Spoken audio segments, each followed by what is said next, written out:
The Lord of the Rings universe is full of amazing characters and lore, and in the game Return to Moria, it focuses on one such race of the Fourth Age, the Dwarves, who under Lord Gimli's command are looking to retake and rebuild the iconic Khazad-dûm, the dwarven city located under the Misty Mountains. Return to Moria sees yourself as a dwarf in Gimli's company, looking to help in the mission to take back the dwarves' ancient home.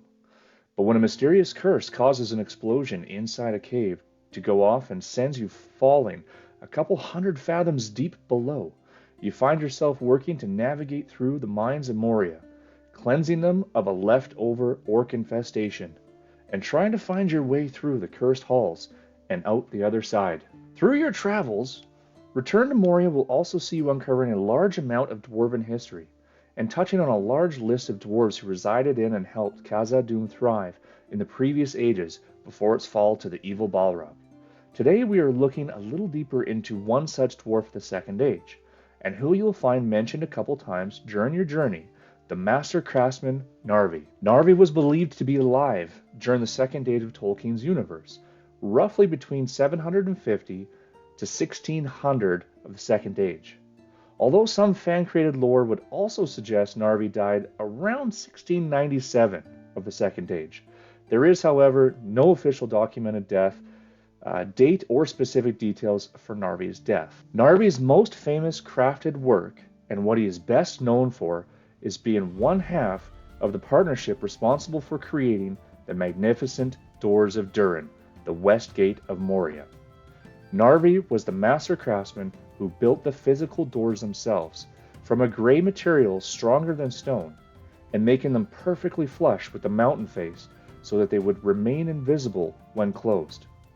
It was Narvi's close friend, the elfsmith Celebrimbor, who was responsible as the other half of this partnership for drawing the signs and inscription in Ithilden on the doors. Ithilden being a mysterious substance made from mithril created by the elves that appears only under starlight and moonlight. The door's inscription read, "The Doors of Durin, Lord of Moria. Speak, friend, and enter. I, Narvi, made them. Celebrimbor of Holland drew these signs." Any luck? No, won't budge. Did you try speaking friend? Now, why didn't I think of that before? You did your best. On to plan B. Ah, finally. Plan B? And although no other works were officially mentioned in the main body of Tolkien's published work, it is believed Narvi was responsible for many great crafted items and weapons. One such weapon, created by Narvi for Celebrimbor, his friend the elf, as depicted in the Lord of the Rings Middle-earth Shadows of Mordor, the game, was the bow Azkar. Beyond being a great craftsman, Narvi was known for his rare friendship and being a key figure in the trade between the dwarves of Khazad-dûm and the elves of Eregion during the Second Age. In the Lord of the Rings Return to Moria, you will come across references to the dwarf craftsman Narvi in a couple of ways.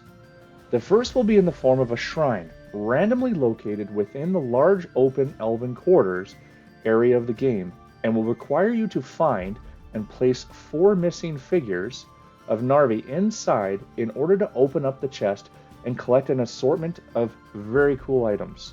The second reference to Narvi is much larger in scale. A key monument you will have to repair in order to advance your stage of the game in smithing, the Great Forge of Narvi. And although there may not have been much in the way of documented items created by Narvi, the developers of the Return to Moria game have done a very nice job of implementing and keeping in flavor that as a dwarf, you will want to craft many of new and better tools and weapons to progress your adventures through the mines. And what nicer way than with a massive great forge that was believed to have been run by a master craftsman. And it's with that same forge that you will be able to unlock and craft specialty tools and items in the game that you will only be allowed to carry one of on your person at a time.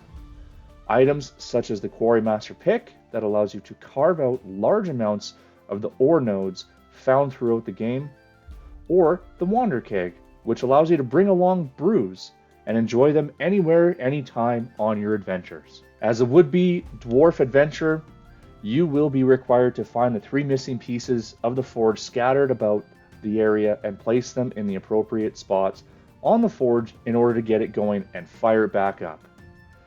You will then be required to defend the forge from a large-scale attack of an orcish horde who are less than happy to see you restoring this bit of dwarven history.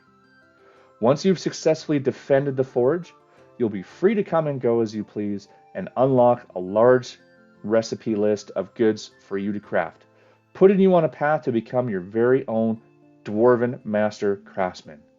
And although we might not get to meet the master craftsman himself, getting to restore and use Narvi's great forge is a nice touch and a great way to help immerse ourselves into the rich lore that is the Dwarves of Moria.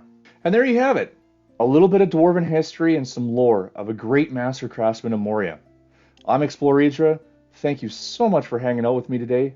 If you wish to check out some more Return to Moria content, then be sure to check out our playlist that you see popping up on your screen now, and come hang out with us as we try to survive these beautiful but deadly mines. With that, thanks so much for you guys' support. Hope you guys all have an awesome day. Hope to see you in the next one.